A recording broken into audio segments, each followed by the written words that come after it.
I was having this talk the other day with a comedian friend that has a show on Comedy Central, and they're like, "Yeah, we're gonna make it, big and fancy, and we're gonna, even bigger and bigger and fancy." I'm like, or you could make it like what it is. It's just like raw and capture it because people are really into that. They want it to feel. I mean, we talked about it with my Netflix special. It's like they want it to feel a little bit dangerous, a little bit underproduced, and it was, and it is. It is underproduced, and that's people get you don't need the lights, the LEDs behind you that everybody has. Those the round LED. Everybody's everything looks the same almost. You know what I mean? And it's like you don't have to the raw. That's a huge part of why podcasts are doing so great. It's because. Whoa, this isn't all these flashing lights. It's not all these flashing lights. For the most part, it's cheap to do. I'll even one up it. I'm going to cut you off. It's not even the production. Sometimes it's the vocalization. They just heard me clear my throat 25 seconds ago. I'm like, what? I'm thinking why when I did it. I'm like, wow, that was right into the mic, and it seems like a bad thing. On a TV show, they'd go, "Okay, can we get it one more time? You cleared your throat there." I know. But the throat clear here, almost looking back on it, that's sort of like. Whoa, they're just being real. Tony human. had something in his throat. Yeah, he's human. Yeah. Well, that's the same thing like when we're coming in, like, hey, what exactly want to cover? And I always just conversation, brother. Like, I just want people to feel like they're sitting on the couch right there. Yeah. Same thing when I was doing Bellator this weekend. We were going through these big production meetings. This guy's going to say this guy's going to say this. I went, I think we should ditch all our notes. Mm-hmm. If you don't know mixed martial arts, you probably shouldn't be sitting at the desk with us. Yep.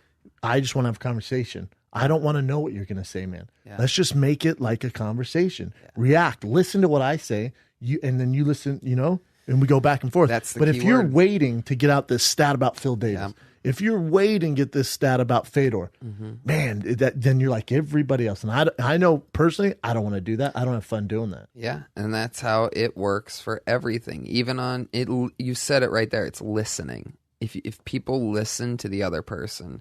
I think that's the art. The art is listening. Listening. If you're thinking of the one thing that happened 10 seconds ago and you try to get that in after when the window's closed, you miss a gem that you this guy sound weird. dropped. It sounds overproduced. It sounds like you're forcing in a stat.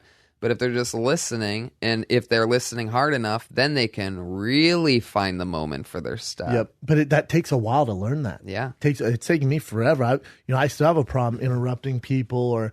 But now I find myself listening more. On Kill Tony, I get, a wide variety of comedians to be guests on it. You've been a guest, Callan, everybody, right? Bill Burr, everybody's been a guest.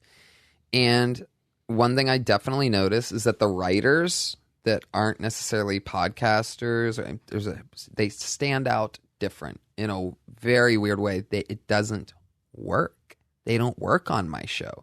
Because they're writing so hard. They're trying to roast that person or the comedian or whatever. They're thinking so hard that it passes them by. You got me and Jeremiah running fucking full court press. Just behind the back passes of comedy. Like we are pushing each other. And you have Red Band on sound effects going off of me and Jeremiah's dance. And then Joel Jimenez, the drummer, hits it. Your joke that you wrote 15 seconds ago is so gone. Yeah. And now what? Now you're thinking about the joke still. You're looking at the moment, but it's still passing lost. You every second that ticks by, and it's just listening, man. It's so important, and it goes that way for everything. Rogan's the same way with the UFC. All those other guys to his left and right, always they have folders and this. And he has some papers in front. I don't know what's on him, but I know he's not. It's not studying stats, right? No, I asked Rogan the same thing because we were going through this production meeting at Bellator. I'm working with Goldie, that's his old partner in crime, and I said I took a picture of me and Goldie and sent to Rogan. I'm like, whatever, your old boy, man. Virtually identical, like joking around because it's me and him. And Rogan goes, "Oh, love that dude." And I went, "Yeah." And I was just curious. I'm like, "How much production do you guys do?" He's like, "No, we listen to each other, man. Yep. We're the perfect combination because we knew kind of the vibe of each other, and we go off that." He goes, "I knew, I do my homework. I knew the fighters, I knew the stats, but I wouldn't bring that in with me." Right. And now, and I'm not knocking the guys they use now. You listen to the guys that aren't Gold and aren't Rogan, and it's very robotic and very Fox produced. Yeah. And this stat and that stat. And it's not fun to listen to. Yeah. Which is why when we do the companions, we just goof. Right. Just fucking mow over it. Right. 7 of his last 9 fights. 7 of them. What's it's the weird. stat? You can hear weird. it immediately. Yeah. 7. Yeah. 7. And they're just this is a waiting weird for number. it to get out. Just waiting for Right. it. Well, it's like also podcasts. Like there's no producer going, hey, Brendan, God, you gotta get Tony to talk about his next special. Also, is there any way you can talk about your problems with Fox? Yeah. Like what?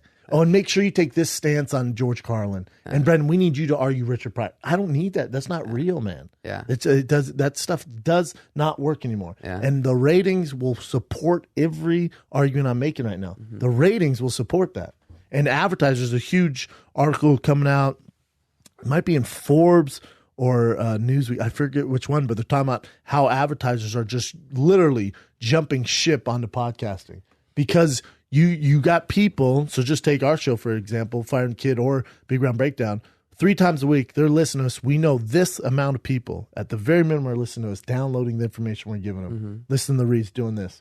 Can you guarantee it with these fucking ratings on TV? No, you can't. Right. Not at all.